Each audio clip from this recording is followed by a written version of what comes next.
اسلام زندہ باد، اسلام زندہ باد، اسلام زندہ باد۔ پرسوں یہ حدیث میں نے پڑھی ابن ماجہ میں کہ ملک الموت کہتا ہے ایتھا النفس الخبیثہ کانت فی الجسد الخبیث، اے خبیث روح جو خبیث جسم میں تھی، اخرجی باہر آؤ۔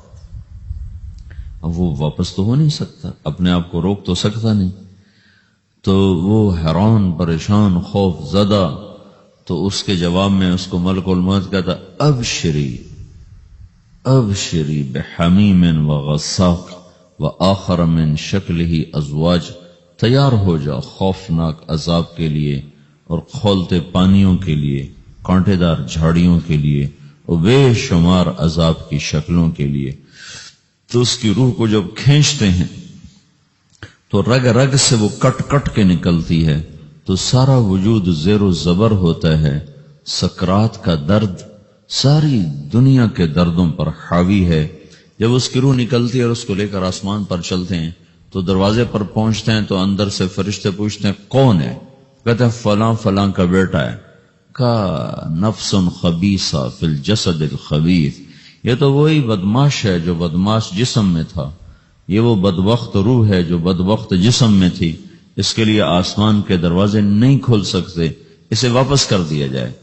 تو آسمان کے دروازے لا تفتح لهم ابواب السماء ولا يدخلون الجنة حتى يلج الجمل في سم الخياط، کہ ان کے لیے آسمان کے دروازے نہیں کھلیں گے اور ان کے لیے جنت کے دروازے نہیں کھلیں گے، پھر یہ وہاں سے نیچے گرائے جاتے ہیں جو اللہ کا قید خانہ ہے سجین۔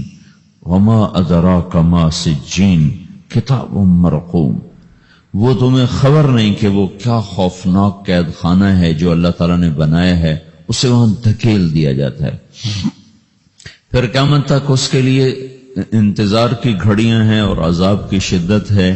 اور جب کوئی نیک آدمی اللہ تعالیٰ کے دربار میں جانے کا اس کا وقت آتا ہے تو اللہ تبارک و تعالیٰ فرماتے ہیں ان الذین قالوا ربنا اللہ ثم استقاموا تتنزل علیہم الملائکۃ الا تخافوا ولا تحزنوا وابشروا بالجنۃ التي کنتم توعدون نحن اولیاؤکم فی الحیاۃ الدنیا وفی الآخرہ ولکم فیہا ما تشتہی انفسکم ولکم فیہا ما تدعون نزل من غفور الرحیم۔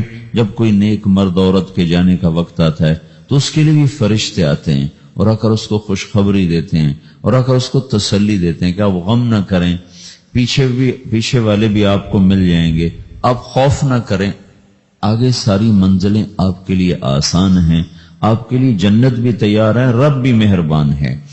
اور حدیث پاک میں آتا ہے کہ ملک الموت اور 4 فرشتے آتے ہیں، وہ 4 فرشتے اس کو سہلاتے ہیں، دباتے ہیں کہ موت کا درد اسے محسوس نہ ہو۔ اور ملک الموت فرماتے ہیں ایتھا النفس الحمیدہ کانت فی الجسد الحمید اخرجی، اے نیک روح جو نیک جسم میں تھی باہر آؤ۔ کیا کرو؟ وابشری بروح وریحان ورب راض عنک غیر غضبان، آپ کو بشارت ہو آپ کے لیے جنت تیار ہو چکی ہے اور وہاں کی ساری نعمتیں آپ کے لیے میسر ہو چکی ہیں اور اللہ آپ پہ راضی ہو چکا ہے اور اللہ آپ پہ خوش ہو چکا ہے۔ اس پر اس کی روح کو نکالا جاتا ہے، پھر سارے فرشتے اس کو استقبال کے ساتھ جو آسمان پر لے جاتے ہیں تو اندر سے پوچھتے ہیں کون ہے؟ کہ فلاں فلاں کا بیٹا، فلاں فلاں کی بیٹی۔ کہتے ہیں نفس حمیدہ فی جسد حمید، یہ تو نیک روح تھی جو نیک جسم میں تھی، مرحبا بہی، اس کو ہم سب استقبال کس کا کرتے ہیں اور ایک دم آسمان کے دروازے کھلتے ہیں، پھر وہ پہلا دوسرا تیسرا چوتھا سارے آسمان پار کرتا ہوا اللہ پاک کے عرش کے نیچے کے جا کر، مرد ہے یا عورت، وہاں جا کر سجدے میں سر رکھتا ہے اور اللہ تعالیٰ فرماتے ہیں ہاں اس نے ہمیں خوش کیا، ہم اسے خوش کریں گے، اور اس کو عافیت کے ساتھ وہاں آسمان میں، پہلے آسمان سے لے کر اللہ کے عرش تک یہ سب ویٹنگ روم بنے ہوئے جہاں اللہ اپنے اپنے درجات کے مطابق جنت والوں کو ٹھہراتا ہے، اور وہ انتظار گاہ ہے اور وقت ختم ہو جاتا ہے، لہذا انتظار کی جو تکلیف ہے وہ بھی ختم ہو جاتی ہے۔ وقت ختم تو انتظار کا احساس ختم اور ٹائم کے گزرنے کا احساس ختم، تو جیسے اصحاب کہف کو اللہ نے غار میں داخل کر کے تو غار کے اندر سے وقت کو نکال کے باہر پھینک دیا. باہر 300 سال گزرے، اندر آدھا ہی دن گزرا تھا. وہ جب اٹھے تو وہ 25 برس کا نوجوان 350 سال کا ہو کے نہیں اٹھا، وہ 25 سال کی عمر میں اٹھا ہے. نہ ناخن بڑا ہے، نہ مونچھیں بڑی ہیں، نہ ان کی داڑیاں لمبی ہوئی ہیں، چونکہ تو زندہ تھے، مر نہیں گئے تھے. تو زندہ کے تو بال بھی بڑھتے ہیں، ناخن بھی بڑھتے ہیں، لیکن وہ اس طرح اٹھے کہ 300 برس گزر گئے اور 25 برس کا نوجوان 25 سال کی عمر میں اٹھا ہے، 20 برس کا 20 برس کی عمر میں اٹھا ہے. اور وہ کہنے لگے کم لبثنا، بھائی کتنا ٹھہرے ہیں، کہ یومن او بعد یومن، لگتا ہے کوئی دن آدھا دن ٹھہرے ہیں. وہ صحیح کہہ رہے تھے. باہر اللہ تعالیٰ نے وقت کی گھڑی کو چلائے رکھا اور اندر غار میں اس کو سوئچ آف کر دیا، نکال دیا، یہاں وقت کو داخل نہیں ہونے دیا. تو وقت کے گزرنے سے جو بھی اثرات مرتب ہوتے ہیں وہ ان پر مرتب نہیں ہوئے. تو وہ 20 آدھے ہی دن کے بعد اٹھے ہیں. باہر 300 سال، اندر آدھا دن. یہی کچھ اللہ تبارک و تعالیٰ برزخ میں کر دیتا ہے، وقت کو ختم کر دیتا ہے، گزرنے کا احساس نہیں ہوتا ہے. تو اس طرح میرے عزیزو، یہ دو موتیں ہر انسان دیکھتا ہے. جب وہ جنت کے فرشتوں کا استقبال دیکھتا ہے یا جہنم کے فرشتوں کی مار اور پٹائی کو سہتا ہے.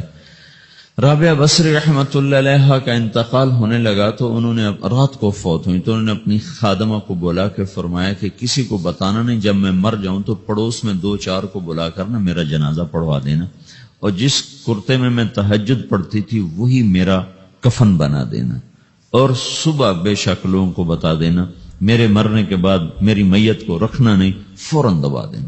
تو جب ان کا انتقال ہوا تو انہوں نے پڑوس کے 2-4-10-20 آدمی بلائے اور ان کو تدفین تجہیز سب کچھ ہو گئی. صبح شور مچا کہ وہ رابعہ بصری کا انتقال ہو گیا.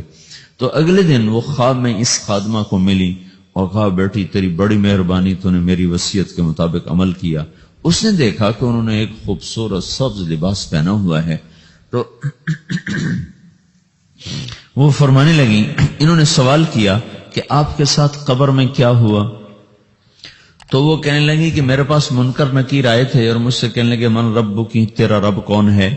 تو میں نے کہا سبحان اللہ، 40 برس جس کو میں نہ بھلا سکی اس کو 4 ہاتھ زمین میں آ کے میں بھول جاؤں گی. ان کا 42 برس کی عمر میں انتقال ہوا تھا. تو وہ کہنے لگے سبحان اللہ، جس کو میں 40 برس نہ بھولا سکی میں اسے 4 ہاتھ زمین کے اندر آ کے بھول جاؤں گی. تو منکر نکیر کہنے لگے اس کا کیا حساب لینا؟ پھر انہوں نے پوچھا کہ وہ آپ کا وہ کرتا کہاں گیا تہجد والا جس میں آپ کو کفن دیا تھا؟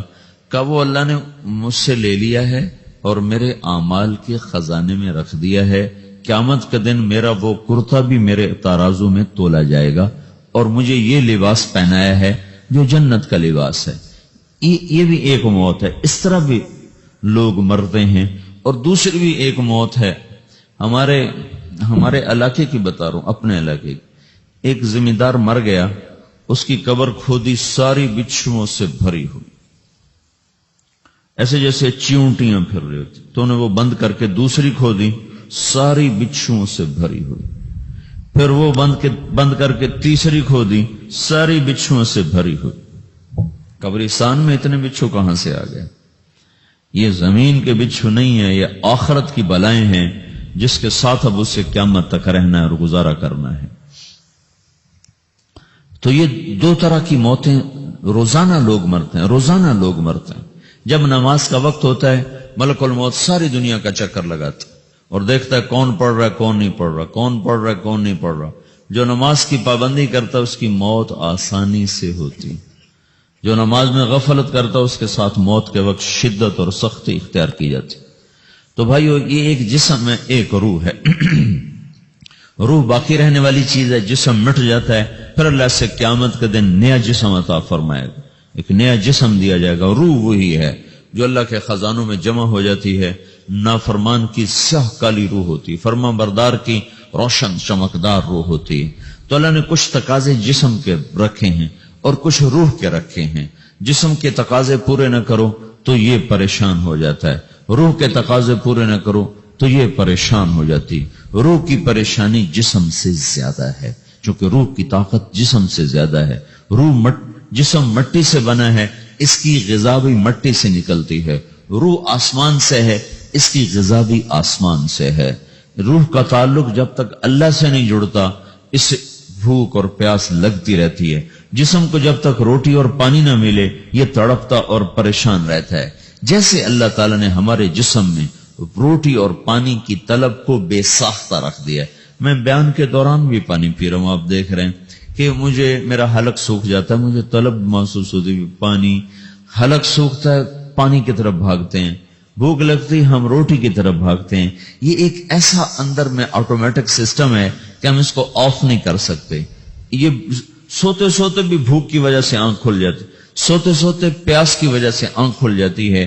یہ ایسا خود اللہ تعالیٰ نے ساختہ نظام بنایا ہے کہ آپ اپنے جسم میں روٹی اور پانی کی طلب کو نہیں نکال سکتے۔ میرے عزیزو، ٹھیک اسی طرح اللہ نے انسانی روح میں اپنی طلب رکھ دی ہے اور اپنے رسول کی طلب رکھ دی ہے۔ یہ دو طلب ایسی ہیں کہ یہ آپ کے جسم روح سے نکل نہیں سکتی۔ جیسے بھوکا روٹی نہ کھا لے، پیاسا پانی نہ پی لے، اسے چین نہیں آ سکتا۔ وہ روح جو اللہ اور اس کے رسول سے نہ آشنا ہے، جب تک وہ وہاں تک پہنچ نہیں جاتی اسے چین نہیں آ سکتا، اس کا اندر پریشان رہے گا۔ 1997 میں جب جنید جمشید سے میری پہلی ملاقات ہوئی تو اس نے مجھ سے یہ سوال کیا کہ مولوی صاحب، ایک پاکستانی نوجوان جس گلیمر کو خوابوں میں دیکھتا ہے، وہ گلیمر تو مجھے زندگی میں ویسے ہی حاصل ہے، میرے چاروں طرف زندگی کا رقص ہے اور میری زندگی کی ہر خواہش، ہر تمنا پوری ہے، اس کے باوجود میرے اندر اندھیرا ہے، میرے اندر خلا ہے۔ مجھے لگتا ہے میں وہ کشتی ہوں جس کا کوئی ساحل نہیں، جس کی کوئی سمت نہیں، جس کا کوئی گھاٹ نہیں۔ یہ کیوں ہے؟ میرے ساتھ تو ایسا نہیں ہونا چاہیے۔ ایک عام لڑکا تو کہتا ہے ہائے کاش یہ ہوتا، اس کو وہ نہیں ہو رہا تو پھر وہ پریشان ہے، ہائے یہ ہوتا، ہائے وہ ہوتا۔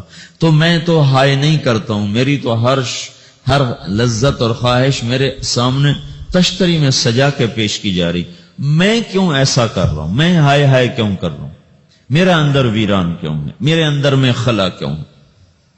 یہ وہی خلا ہے کہ وہ روح کی پیاس کو شراب میں بجھانا چاہتا ہے، وہ روح کی پیاس کو لڑکی میں بجھانا چاہتا ہے، وہ روح کی پیاس کو موسیقی سے بجھانا چاہتا ہے، وہ روح کی پیاس کو دنیا کی رعنائیوں میں 5 سٹار ہوٹلوں سے بجھانا چاہتا ہے۔ روح کیا جانے روٹی کیا ہے، شراب کیا ہے، پانی کیا ہے، عورت کیا ہے، موسیقی کیا ہے، گھنگرو کیا ہے، پائل کیا ہے، چھنکار کیا ہے۔ روح کو ان چیزوں کی کیا خبر؟